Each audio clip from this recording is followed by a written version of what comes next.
اعوذ باللہ من الشیطان الرجیم بسم اللہ الرحمن الرحیم۔ مجھے حضور شیخ الاسلام کا اس صدی کا ایک بہت بڑا شاہکار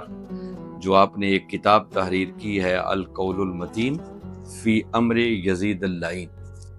میں سمجھتا ہوں کہ اس دور پرفتن کے اندر حضور شیخ الاسلام کی یہ کتاب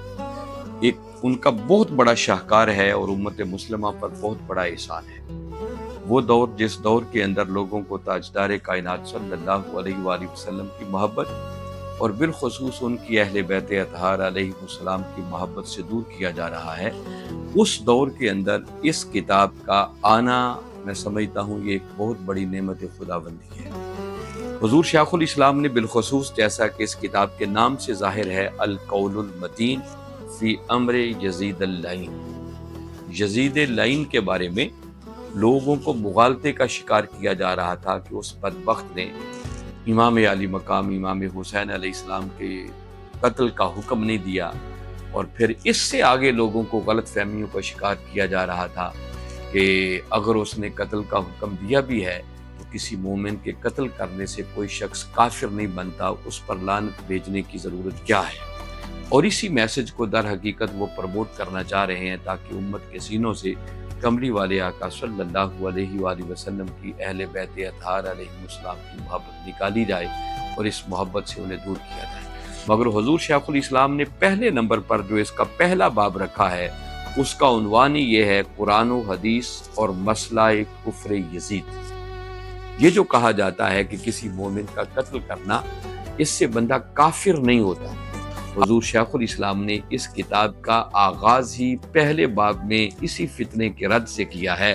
کہ یہاں مسئلہ کسی مومن کے قتل کا نہیں ہے، بلکہ اصل مسئلہ تاجدار کائنات صلی اللہ علیہ وآلہ وسلم کو اذیت پہنچانے کا ہے۔ اور وہ اذیت صرف رسول کی اذیت نہیں ہے، قرآن بتاتا ہے کہ رسول کی اذیت ہی حقیقت میں اللہ کی اذیت پہنچانے والی بات ہے۔ اس پر قرآن کے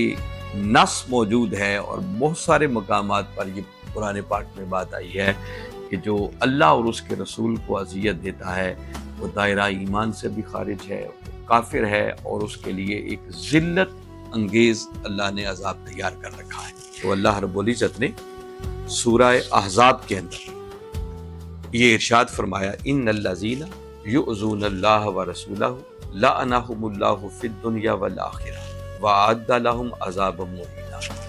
اس مقام پر باری تعالیٰ کا یہ فرمانا کہ بے شک وہ لوگ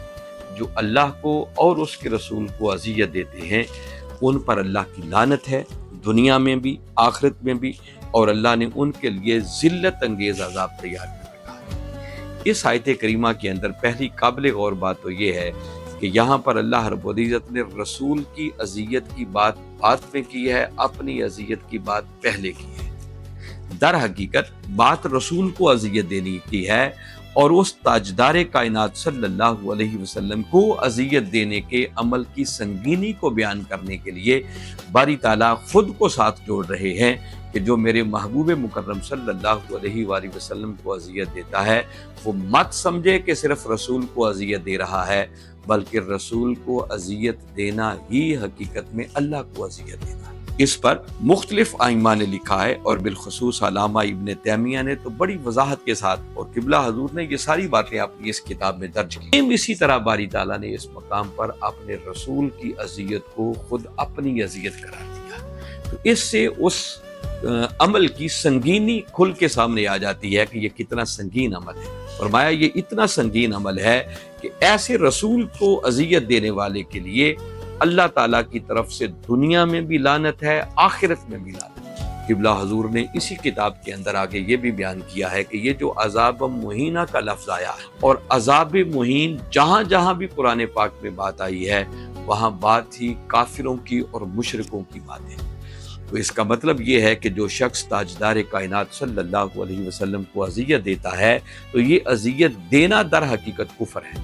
تو میں عرض یہ کر رہا تھا کہ حضور شیخ الاسلام نے اپنی اس کتاب کی بنیاد ہی اس بات پر رکھی ہے کہ کسی مومن کے قتل کی بات نہیں ہو رہی، بلکہ بات در حقیقت رسول کو اذیت دینے کی ہو رہی ہے، اور جو معاذ اللہ استغفر اللہ رسول کو اذیت دیتا ہے اس کا ایمان کسی صورت بھی باقی نہیں بچتا۔ اس پر آپ نے قرآن کے دلائل پیش کیے ہیں، پھر احادیث کے ساتھ اس پر بڑی صراحت کے ساتھ آپ نے بیان کیا ہے، اور اس کے بعد پھر آپ نے چاروں ائمہ کے اقوال، اور چاروں ائمہ کے بعد پھر آپ نے ایک پوری لسٹ ہے اور ان سے ثابت کیا ہے کہ کس طرح وہ بدبخت یزید کے کفر کے قائل تھے، اور اس پر لعنت بھیجنے کے جوائز کے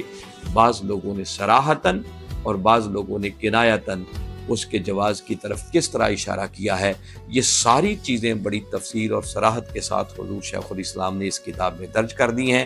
اس بات پر اگر کسی شخص کو مغالطہ ہو، وہ غلط فہمی کا شکار ہو، تو میں سمجھتا ہوں اس کے لیے اس کتاب کا مطالعہ یہ بڑی اہمیت کا حامل ہے، بالخصوص ایسے لوگ جو اس معاملے میں شکوک و شبہات کا شکار رہتے ہیں اور وہ واقعتاً شرح صدر چاہتے ہیں، کلیئرٹی چاہتے ہیں کہ بدبخت یزید کے بارے میں ہمارا موقف کیا ہونا چاہیے، ہمارے ایمان کا تقاضا کیا بنتا ہے، اس پر قرآن کیا کہتا ہے، آقا کے اقوال کیا ہیں، اور پوری 14 صدیوں کی تاریخ کے اندر ائمہ کا اس پر کیا موقف رہا ہے۔ ان کے لیے یہ کتاب ایک بہت ہی قیمتی، میں سمجھتا ہوں کہ یہ تحفہ ہے۔ ہر شخص اس کتاب کو پڑھے تاکہ اس بنیادی مسئلے پر ہر شخص کو شرح صدر اور کلیئرٹی ہو، اور وہ بڑے کلیئرٹی کے ساتھ اس پر اپنے موقف کو رکھ سکے اور موقف لوگوں کے سامنے بیان کر سکے۔ کہ اگر کوئی شخص اس کتاب کو پڑھنے کا ذوق رکھتا ہے تو اس کے لیے گزارش ہے کہ آن لائن بھی یہ کتاب اویلیبل ہے۔ ہماری منہاج پبلیکیشن کی ویب سائٹ ہے minhaj.biz، اس پر جا کر بھی اس کتاب کو آن لائن وہ مطالعہ کر سکتا ہے، اور اس کے علاوہ اگر وہ خریدنے کا شوق رکھتا ہو، نیچے دیے گئے نمبروں پر آپ رابطہ کر کے اس کتاب کو حاصل کر سکتے ہیں۔